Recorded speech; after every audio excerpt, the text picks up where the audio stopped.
तस्वीरें देखिए, प्रधानमंत्री साधना संपन्न करने के बाद यहाँ एक बोट पर सवार होकर शायद देखिए यहाँ आगे बढ़ रहे हैं।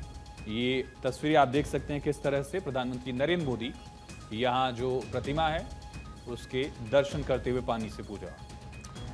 और देखिए बिल्कुल जाहिर तौर पर इस वक्त ये तस्वीरें लगातार आप देख रहे हैं, सीधी तस्वीरें इनफैक्ट आप देख रहे हैं भारत 24 पर एक्सक्लूसिवली साधना शक्ति।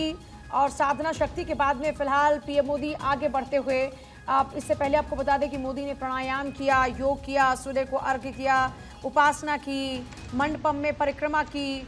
और ये तस्वीरें लगातार आप देख रहे हैं जहां पर पुष्प अर्पित करते हुए नजर आ रहे हैं, फूलमाला चढ़ाते हुए पीएम मोदी नजर आ रहे हैं। विवेकानंद रॉक मेमोरियल में निकलने के बाद पीएम मोदी आगे बढ़ते हुए, तो ये तस्वीरें इस वक्त हैं जो कि लगातार इस वक्त आपको दिखा रहे हैं। पीएम मोदी की साधना पूरी हो चुकी है। 131 साल पहले स्वामी विवेकानंद 1892 में जब कन्याकुमारी आए तो समुद्र की शिला पर ध्यान लगाने से पहले उन्होंने भी अम्मन मंदिर में पूजा अर्चना की थी, भक्ति पाठ किया था। पीएम मोदी ने भी इसी मंदिर से अपने दर्शन पूजन की शुरुआत की। और फिलहाल ये तस्वीरें इस वक्त आप देख रहे हैं जब पीएम मोदी माल्यार्पण करते हुए नजर आ रहे हैं। एक्सक्लूसिवली ये भारत 24 पर तस्वीरें इस वक्त आप देख रहे हैं। 30 मई की शाम को ध्यान शुरू हुआ और आज ध्यान 45 घंटों के बाद संपन्न हुआ और अब पीएम मोदी आगे बढ़ते हुए। ये तिरुवल्लुवर की स्टैचू है, उनकी मूर्ति है 41 मीटर लंबी, 133 फीट ऊंची दरअसल लंबाई, और स्टोन स्कल्पचर जो कि बहुत प्रसिद्ध कवि रहे हैं तिरुवल्लुवर, और उनकी कविताओं का जिक्र खुद प्रधानमंत्री नरेंद्र मोदी ने देश विदेश में कई बार। तमिल भाषा कितनी पुरानी है, कितनी रिचनेस है इस कल्चर में, इस भाषा में, इसका जिक्र करते हुए इस महान कवि का भी जिक्र प्रधानमंत्री ने किया था।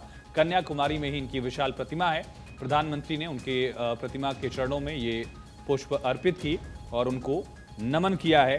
तिरुवल्लुवर महान कवि माने गए हैं, तमिल भाषा के बड़े लेखकों में से एक, और उनको प्रधानमंत्री ने यहाँ पर श्रद्धांजलि दी। हालांकि ये प्रतिमा लगभग 20-24 साल पुरानी है और प्रधानमंत्री यहाँ पहुंचे तो इनके भी दर्शन किए।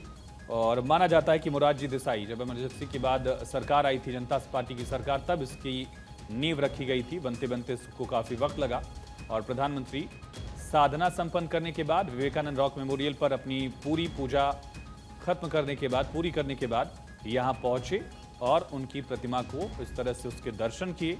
साथ ही वहाँ पहुँचकर उन्होंने उनको श्रद्धांजलि भी दी है।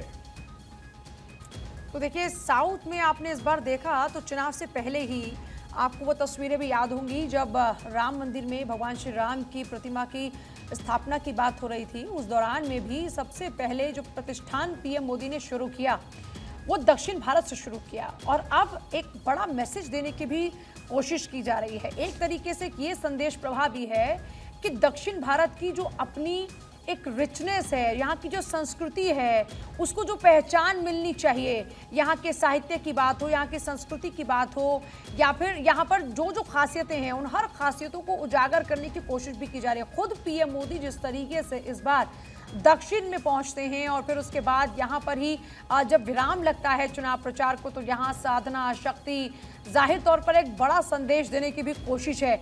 और देखिए ये एक बार बार बात दोहराई जाती है कि जब बात आती है बीजेपी की, जब बात आती है प्रधानमंत्री मोदी की, तो जहां तक किसी की पहुंच नहीं होती सोच की, वहां से सोचना शुरू होता है। ये टारगेट अभी का नहीं, आगे पार्टी के लिए किस तरह से यहाँ पर और मजबूती पर काम किया जाए और किस तरीके से यहाँ पर लोगों के बीच में एक अप्रोच हो, एक पहुंच हो, उस दिशा में बढ़ते ये लगातार कदम है। इसको इस लिहाज से भी समझा जा सकता है।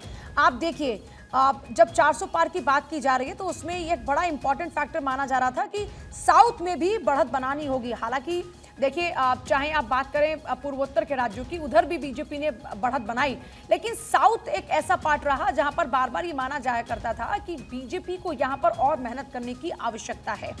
तो अभी इस चुनाव में आपने देखा और इसके बाद आगे के लिए भी तैयारी शुरू हो चुकी है। और एक बड़ा संदेश है कि देखिए हमें कहा जाता है कि हम उत्तर भारत तक सीमित हैं या फिर हम वहां तक की पार्टी है, लेकिन हम देश के हर कोने कोने की पार्टी है।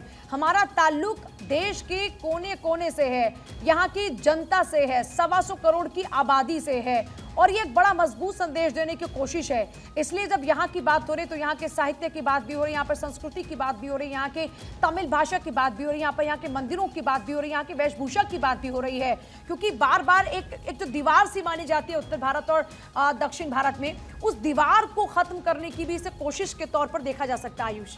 बिल्कुल। और आप देख सकते हैं किस तरह से जो सी व्यू है वो प्रधानमंत्री यहाँ से निहारते हुए तिरुवल्लुर की प्रतिमा 133 फीट ऊंची प्रतिमा, और माना जाता है कि लगभग 300 बीसी यानी कि वो काल जब बुद्ध के बाद का काल और ईसा से पहले का जो समय था, उस समय के आसपास तिरुवल्लुर एक बहुत बड़े प्रसिद्ध कवि इस हिस्से में भारत के हुए थे। चेन्नई और पूरा तमिलनाडु का जो हिस्सा है, द्रविड़ हिस्सा, वहां पर उनका जन्म हुआ था। और न सिर्फ हिंदू धर्म बल्कि जैन और बुद्धिज्म से जुड़े हुए भी उनके कॉन्टेक्स्ट मिलते रहे हैं।